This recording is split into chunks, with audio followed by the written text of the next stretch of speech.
भारतीय तिरंगे का इतिहास। प्रत्येक स्वतंत्र राष्ट्र का अपना एक ध्वज होता है। यह एक स्वतंत्र देश होने का संकेत है। भारतीय राष्ट्रीय ध्वज को 22 जुलाई 1947 को आयोजित भारतीय संविधान सभा की बैठक के दौरान अपनाया गया था, जो 15 अगस्त 1947 को अंग्रेजों से भारत की स्वतंत्रता के कुछ ही दिन पूर्व की गई थी।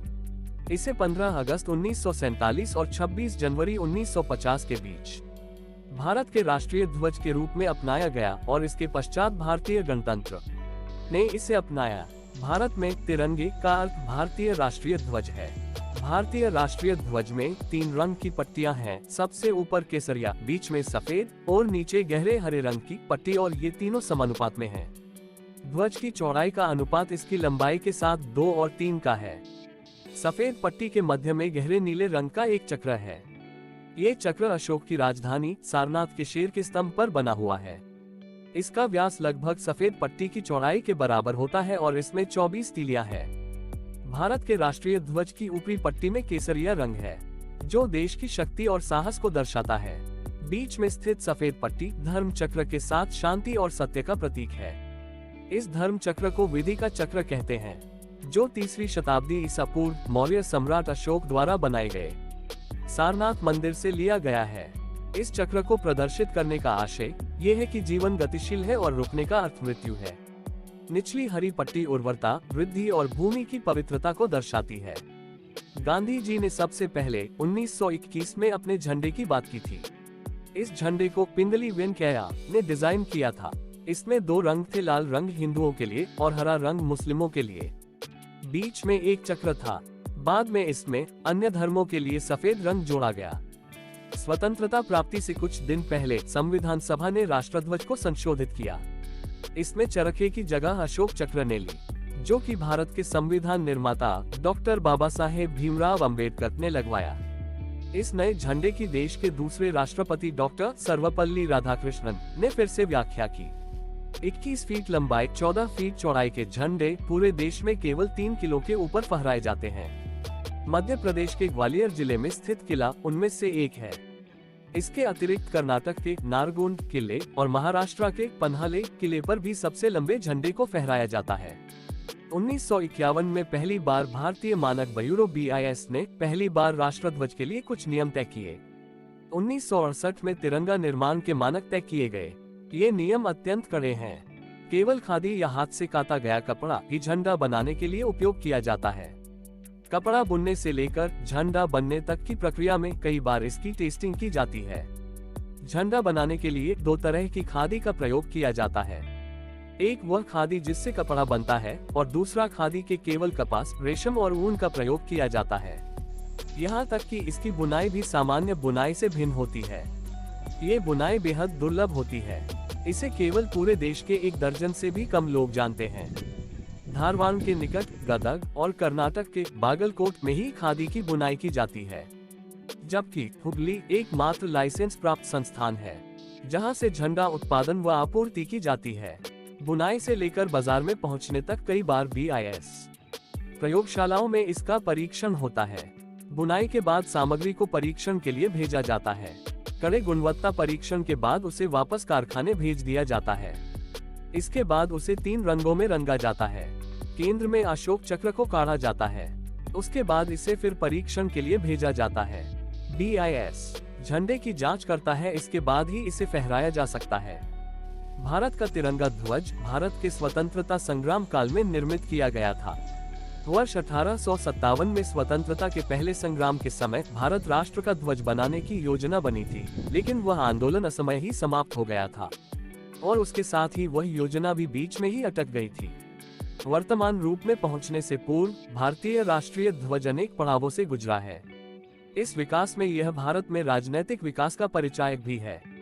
कुछ ऐतिहासिक पड़ाव इस प्रकार हैं।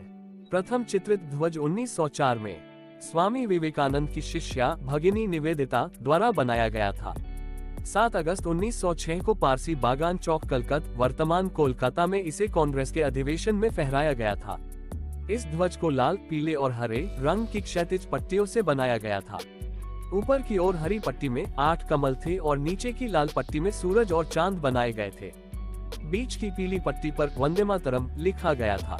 द्वितीय ध्वज को पेरिस में मैडम कामा और 1907 में उनके साथ निर्वासित किए गए कुछ क्रांतिकारियों द्वारा फहराया गया था। कुछ लोगों की मान्यता के अनुसार यह 1905 में हुआ था।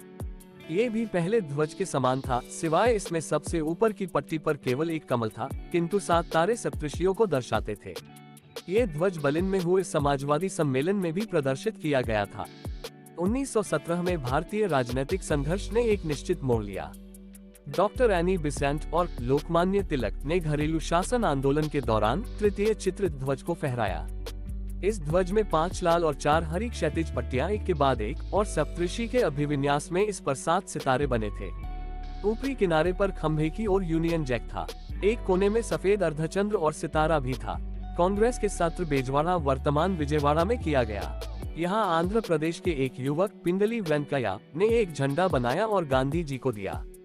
ये 2 रंगों का बना था, लाल और हरा रंग, जो 2 प्रमुख समुदायों अर्थात हिंदू और मुस्लिम का प्रतिनिधित्व करता है। गांधी जी ने सुझाव दिया कि भारत के शेष समुदाय का प्रतिनिधित्व करने के लिए इसमें एक सफेद पट्टी और राष्ट्र की प्रगति का संकेत देने के लिए एक चलता हुआ चरखा होना चाहिए। वर्ष 1931 तिरंगे के इतिहास में एक स्मरणीय वर्ष है। तिरंगे ध्वज को भारत के राष्ट्रीय ध्वज के रूप में अपनाने के लिए एक प्रस्ताव किया गया और इसे राष्ट्र ध्वज के रूप में मान्यता मिली। ये ध्वज, जो वर्तमान स्वरूप का पूर्वज है, केसरिया सफेद और मध्य में गांधी जी के चलते हुए चरखे के साथ था। ये भी स्पष्ट रूप से बताया गया था कि इसका कोई सांप्रदायिक महत्व नहीं था। ब्रिटिशकालीन झंडे।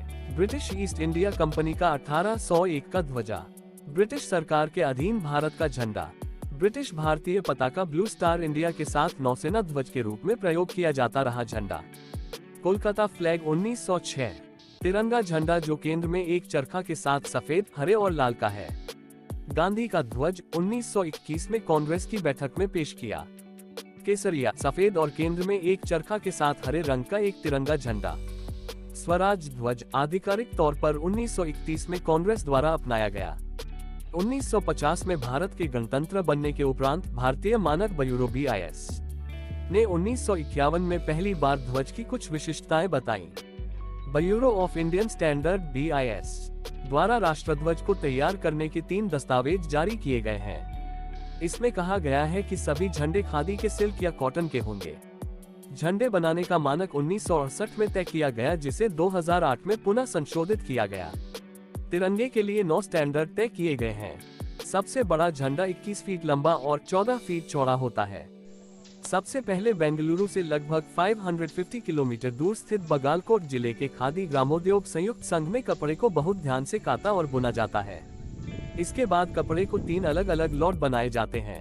इनको तिरंगे के 3 अलग अलग रंगों में डाई किया जाता है। डाई किए हुए कपड़े बेंगलुरु से 420 किलोमीटर स्थित हुबली इकाई में भेज दिए जाते हैं। यहाँ इन्हें अलग अलग साइज के अनुसार काटा जाता है। कटे हुए कपड़े को हुबली में ही सिला जाता। यहाँ लगभग 40 महिलाएं प्रतिदिन 100 के करीब झंडे सिलती हैं। कटे हुए सफेद कपड़े पर चक्र प्रिंट किया जाता है। इसके बाद तिरंगे की तीनों रंग के कपड़े की सिलाई की जाती है। सिलाई के बाद कपड़े को पेस्ट किया जाता है। केवल खादी या हाथ से काता गया कपड़ा ही झंडे के लिए उपयुक्त माना जाता है। खादी के लिए कच्चा माल केवल कपास, रेशम और ऊन है। झंडा बनाने में 2 तरह के खादी का उपयोग किया जाता है। एक वह खादी जिससे कपड़ा बनता है और दूसरा है खादी टाट, जो बेज रंग का होता है और खंभे में पहनाया जाता है। खादी टाट एक असामान्य प्रकार की बुनाई है जिसमें 3 धागों के जाल जैसे बनते हैं। यह परंपरागत बुनाई से भिन्न है, जहां 2 धागों को बुना जाता है। इस प्रकार की बुनाई अत्यंत दुर्लभ है। इस कौशल को बनाए रखने वाले बुनकर भारत में 1 दर्जन से भी कम हैं। दिशा निर्देश में ये भी बताया गया है कि प्रति वर्ग सेंटीमीटर में 150 सूत्र होने चाहिए। इसके साथ ही कपड़े में प्रति 4 सूत्र और 1 वर्ग फुट का शुद्ध भार 205 ग्राम ही होना चाहिए। इस बुनी खादी को 2 इकाइयों से प्राप्त किया जाता है, धारवाड़ के निकट गदग से और उत्तरी कर्नाटक के बागलकोट जिलों से। वर्तमान में हुबली में स्थित कर्नाटक खादी ग्रामोद्योग संयुक्त संघ को ही एकमात्र लाइसेंस प्राप्त है जो झंडा उत्पादन और आपूर्ति करता है। यद्यपि भारत में झंडा विनिर्माण इकाइयों की स्थापना की अनुमति खादी विकास और ग्रामीण उद्योग आयोग KVIC द्वारा दिया जाता है, परंतु यदि दिशा निर्देशों की अवज्ञा की गई तो BIS को इन्हें रद्द करने के सारे अधिकार प्राप्त हैं। बुनाई पूरी होने के बाद सामग्री को परीक्षण के लिए BIS प्रयोगशालाओं में भेजा जाता है। कड़े गुणवत्ता परीक्षण करने के बाद यदि झंडा अनुमोदित हो जाता है तो उसे कारखाने वापस भेज दिया जाता है। तब उसे प्रक्षालित कर संबंधित रंगों में रंग दिया जाता है। केंद्र में अशोक चक्र को स्क्रीन मुद्रित, स्टेंसिल्ड या काढ़ा जाता है। विशेष ध्यान इस बात को दिया जाना चाहिए कि चक्र अच्छी तरह से मिलता हो और दोनों तरफ ठीक से दिखाई देता हो। BIS झंडे की जांच करता है और तभी वह बेचा जा सकता है। भारत में सालाना लगभग 4 करोड़ झंडे बिकते हैं। भारत में सबसे बड़ा झंडा राज्य प्रशासनिक मुख्यालय महाराष्ट्र के मंत्रालय भवन से फहराया जाता है। 22 जुलाई 1947 को संविधान सभा ने वर्तमान ध्वज को भारतीय राष्ट्रीय ध्वज के रूप में अपनाया। स्वतंत्रता मिलने के बाद इसके रंग और उनका महत्व बना रहा। केवल ध्वज में चलते हुए चरखे के स्थान पर सम्राट अशोक के धर्म चक्र को स्थान दिया गया। इस प्रकार कांग्रेस पार्टी का तिरंगा ध्वज अंततः स्वतंत्र भारत का तिरंगा ध्वज बना।